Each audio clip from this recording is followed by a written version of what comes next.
옛날에 어미 돼지 한 마리와 새끼 돼지 세 마리가 있었습니다. 세 형제는 같은 키입니다. 일찍, 분홍, 똑같은 재미있는 꼬리로 여름 내내 돼지들은 푸른 잔디에서 놀고 햇볕을 쬐고 웅덩이에 몸을 담그었습니다. 그러나 가을이 왔습니다. 어느 날 어머니는 겨울에 대해 생각할 때라고 말씀하셨습니다. 그녀는 그들에게 큰 집을 지으라고 요청했습니다. 동생은 겨울이 아직 멀었다고 말했다. 중형은 필요할 때 자신의 집을 지을 것이라고 말했습니다. 그리고 형은 집을 직접 짓기로 결정했습니다. 남동생과 중형들은 게임을 하는 것 외에는 아무것도 하지 않았습니다. 매일 추워졌습니다. 남동생은 지프로 집을 짓기로 결정했습니다. 동생은 겨울에 초가집이 매우 추울 것이라고 생각했습니다. 그는 나뭇가지와 나뭇가지로 집을 짓기로 결정했습니다. 저녁이 되자 그들의 집은 준비되었습니다. 그들은 자신을 매우 자랑스러워했고 건물을 충분히 얻지 못했습니다. 이제 그들은 자유롭고 그들이 원하는 것은 무엇이든 할 수 있었습니다. 그들은 형에게 가서 그가 자신을 위해 어떤 집을 지었는지 보기로 결정했습니다. 형은 건물을 짓느라 바빴다. 그는 돌을 바르고 찰흙을 반죽하고 천천히 안정적이고 튼튼한 집을 지었습니다. 동생들은 직장에서 형을 찾았습니다. 그들은 그가 어떤 요새를 짓고 있는지에 매우 놀랐습니다. 형은 침착하게 계속 일했습니다. 남동생과 중형들은 그의 집을 농담하고 웃기 시작했습니다. 그들은 너무 즐거워서 삐걱거리는 소리가 빈디 넘어 멀리 울려 퍼졌습니다. 형은 늑대가 소리를 들을 수 있기 때문에 조용히 해달라고 요청했습니다. 남동생과 중형은 더욱 즐거워했습니다. 그들은 형이 겁쟁이라고 결정했습니다. 그리고 용감한 두 형제는 산책하러 갔습니다. 도중에 그들은 노래하고 춤을 추고 숲에 들어갔을 때 너무 큰 소리를 내며 소나무 아래에서 자고 있던 늑대를 깨웠습니다. 불만족스럽고 굶주린 늑대는 두 마리의 멍청한 돼지가 비명을 지르는 곳으로 갔다. 형제들은 즐겁게 걸으며 늑대를 얼마나 쉽게 다룰 수 있는지 이야기했습니다. 그리고 갑자기 그들은 진짜 살아있는 늑대를 보았습니다. 그는 큰 나무 뒤에 서 있었습니다. 그는 매우 사악한 눈과 커다란 이빨을 가졌습니다. 형제들은 무서워서 야른 꼬리가 가늘고 가늘게 떨렸습니다. 늑대는 점프할 준비를 했습니다. 그는 이빨을 꺾고 오른쪽 눈을 깜빡였습니다. 새끼 돼지들은 갑자기 정신을 차리고 숲을 비명을 지르며 달아났다. 그들은 먼지 구름을 일으켜 각자 자신의 집으로 달려갔습니다. 남동생은 초가집으로 달려가 늑대 앞에 문을 두드렸다. 늑대는 으르렁거리며 문을 열 것을 요구했습니다. 동생은 두려움 때문에 한마디도 할 수 없었습니다. 그런 다음 늑대가 불기 시작했습니다. 가벼운 지붕은 즉시 초가집에서 날아갔습니다. 늑대는 숨을 크게 들이쉬고 두 번째로 불고 초가집은 사방으로 날아갔다. 늑대는 기뻐하며 이빨을 꺾고 동생에게 덤벼들었다. 그러나 돼지는 능숙하게 피하고 달렸다. 그는 중동생의 집으로 달려갔습니다. 형제들은 스스로를 가두어 놓고 실망스럽게 서로를 바라보았습니다. 늑대는 화를 내고 불기 시작했습니다. 집이 약간 비스듬하다.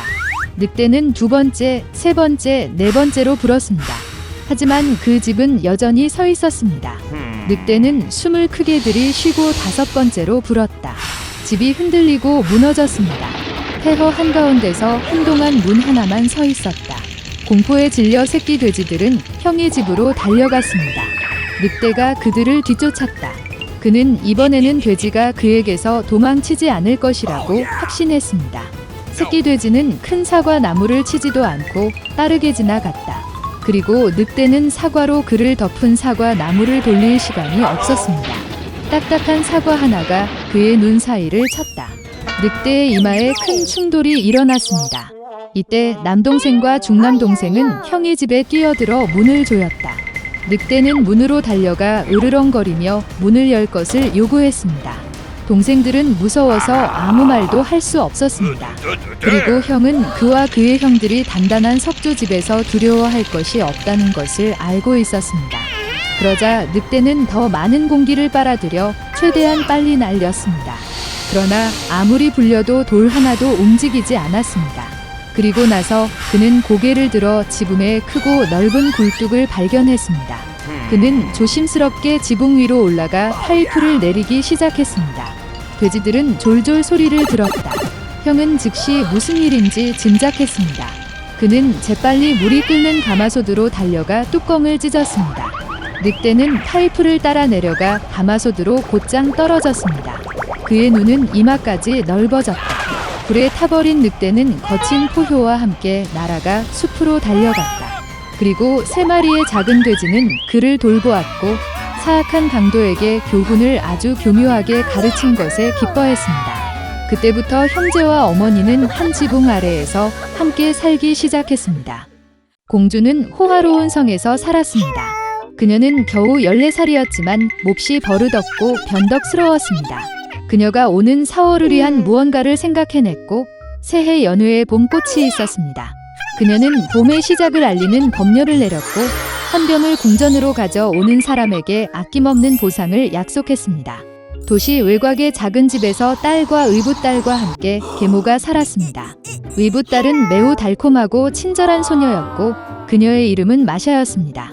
계모와 딸은 매우 게으르고 화가 났으며 가능한 모든 방법으로 가난한 소녀를 해쳤습니다. 공주님이 약속한 보상을 정말 받고 싶었지만 겨울에 헌병을 어디에서 구할 수 있을지 생각하지 못했습니다. 노파는 마샤를 숲으로 보내 봄 꽃을 가져 오기로 결정했습니다. 의붓딸은 바깥이 어둡고 추웠기 때문에 계모에게 불쌍히 여겨달라고 애원하기 시작했습니다. 그리고 겨울에는 어떤 종류의 헌병이 있을 수 있습니까? 그러나 탐욕스러운 할머니는 아무것도 듣고 싶지 않았습니다. 그녀는 더 큰 바구니를 주면서 마샤를 문 밖으로 몰아냈습니다. 얼어붙은 소녀는 어두운 숲에서 무서워했습니다. 갑자기 멀리서 그녀는 빛을 보았다. 그녀는 기뻐서 그를 만나러 갔다. 그것은 큰 타오르는 불로 밝혀졌고 12명의 사람들이 그 주위를 따뜻하게 하고 있었습니다. 용기를 내어 소녀는 그들에게 다가가 사악한 계모가 그녀를 강제로 숲으로 가서 헌병을 모았다고 말했습니다. 12개월이라는 것이 밝혀졌습니다. 형제들은 마샤를 유감스럽게 생각하고 그녀를 돕기로 결정했습니다. 에이프릴 형제는 주문을 외쳤고 갑자기 숲과 개간에 봄이 왔습니다. 눈이 녹고 푸른 풀이 나타나고 헌병이 피었습니다. 소녀는 꽃을 모으기 시작했고 큰 바구니에 꽃을 채웠다. 어린 에이프릴은 그녀를 정말 좋아했고 그는 그녀에게 마법의 반지를 주었습니다. 문제가 발생하면 그는 땅에 던져져 주문을 걸고 12개월 모두 구조하러 올 것입니다. 마샤는 그들에게 감사하고 집으로 갔다. 소녀가 스노드롭을 집으로 가져왔을 때 계모와 딸은 이에 매우 놀랐습니다. 마샤는 여행에 매우 지쳤고 즉시 잠이 들었습니다. 그녀의 이복 여동생은 뭔가 잘못되었다고 의심했습니다. 소녀가 자고 있는 동안 그녀는 마법의 반지를 발견하고 자신에게 가져갔습니다. 깨어난 후 의붓딸은 그 상실을 발견했습니다. 그녀는 반지를 돌려달라고 애원하기 시작했지만 계모와 딸은 아무것도 듣고 싶지 않았습니다. 그들은 헌병 바구니를 가지고 왕궁으로 서둘러 갔다. 궁전에는 웅장하게 장식된 새해 나무가 있었습니다. 그러나 다가오는 축하 행사는 변덕스러운 공주를 전혀 기쁘게 하지 않았습니다. 그리고 계모와 딸이 헌병 한 바구니를 가져왔을 때만 공주는 분노를 자비로 바꿨습니다. 계모는 꽃이 어디에서 왔는지 명확하게 대답할 수 없었고 그녀는 의붓딸이 꽃을 모았다는 사실을 인정해야 했습니다. 공주는 즉시 스노드라프스와 함께 초원에 가기로 결정했습니다. 도중에 그녀는 불쌍한 마샤를 바라보고 그녀가 꽃을 딴 곳을 보여주었습니다. 소녀는 그것을 보여주겠다고 했지만 반지가 그녀에게 반환되어야만 했다.